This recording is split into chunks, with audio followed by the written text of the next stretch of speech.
Zachariah. He was a nice person. He was a decent person. He was very smart. He was the only Christian in the whole of the school. And I hated him. Because I thought as a Muslim, I must be better than him. But he was better than I. We start to beat him every single day that we come to school. And we agreed on that night, we need to kill him. It was dark. It was cold. And we went ahead of him. And we were 5 of us. We climbed a tree and we waited there.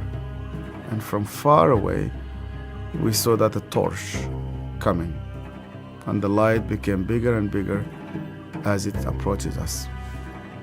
And the minute that he just went under the tree, we jumped at him. He was crying, he was screaming, he was shouting. We broke his arm, we broke his leg. He started to bleed.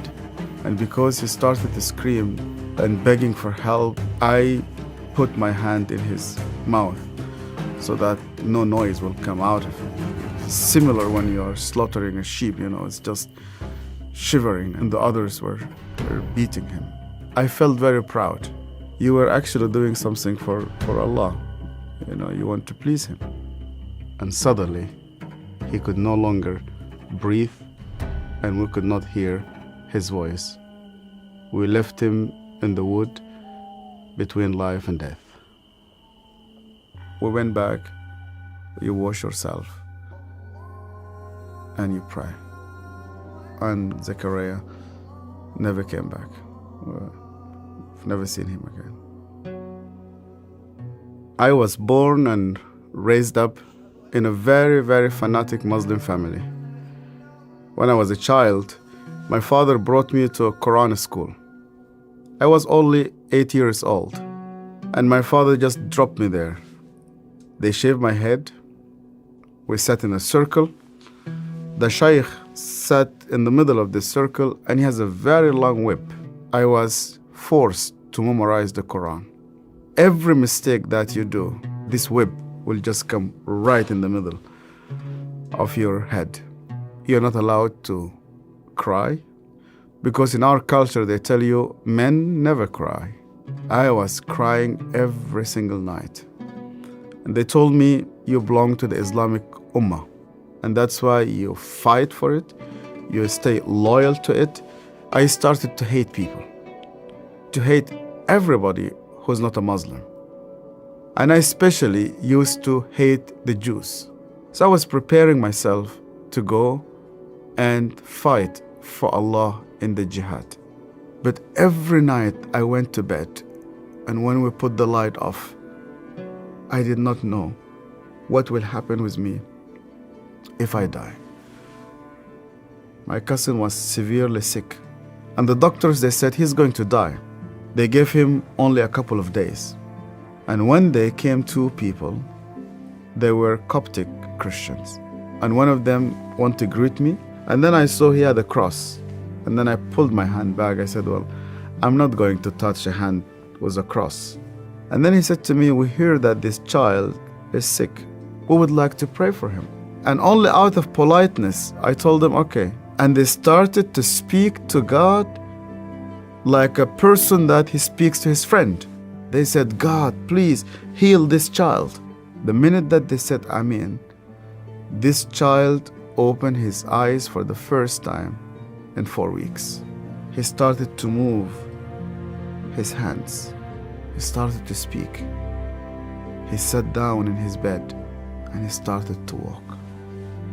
And one of those 2 persons who prayed sat down with me, and he said to me, you know what? The real miracle is that God wants to change your heart. Do you believe that Yeshua is alive? And I told him, yeah. Because according to the Islamic tradition, God took him to heaven and he's alive and he will come back one day. And he said to me, because he's alive, you can speak to him. That changed my entire life. And when I started to read the scripture, nobody needed to convince me to love the Jewish people. The only way for Muslims to start to love the Jews is when they meet Yeshua. I loved my family, I loved my father, I loved my mother, and I loved my community. And when I decided to follow Yeshua, my grandfather and my father said to me, "You are no longer one of us." They made a funeral. They invited friends and family. They brought a coffin to the cemetery, and they said, "Our son is dead." To be declared dead with no family, I said to God, "Where are you?" I heard this voice, and this voice told me, "You know that the grave where your name is written, you know that grave is empty. And guess what? My grave is also empty."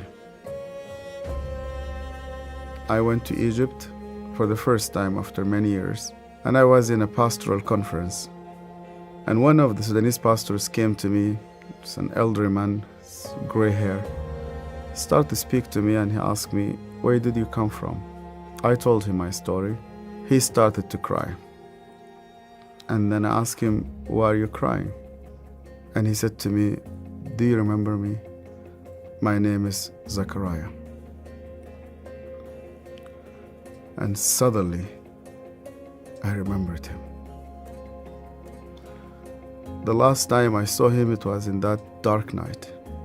I could hear suddenly the way that he was screaming, even though that was 25 years.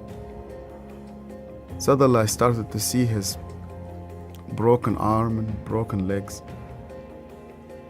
I started to see the scars which I caused him. I started to be full of shame. I was a bad person, yeah. I was terrible. So Zachariah looked me straight into the eye again, and he said to me, "Yasser, because you hated me so much, I was always praying for you." He opened his Bible, and the minute he opened his Bible, I saw that my name was written in the first page. I hated him. He prayed for me. On that day, God confronted me. He said to me, "Even before you start to think about me, I was thinking about you. To love those who hate you, you need someone whose name is Yeshua."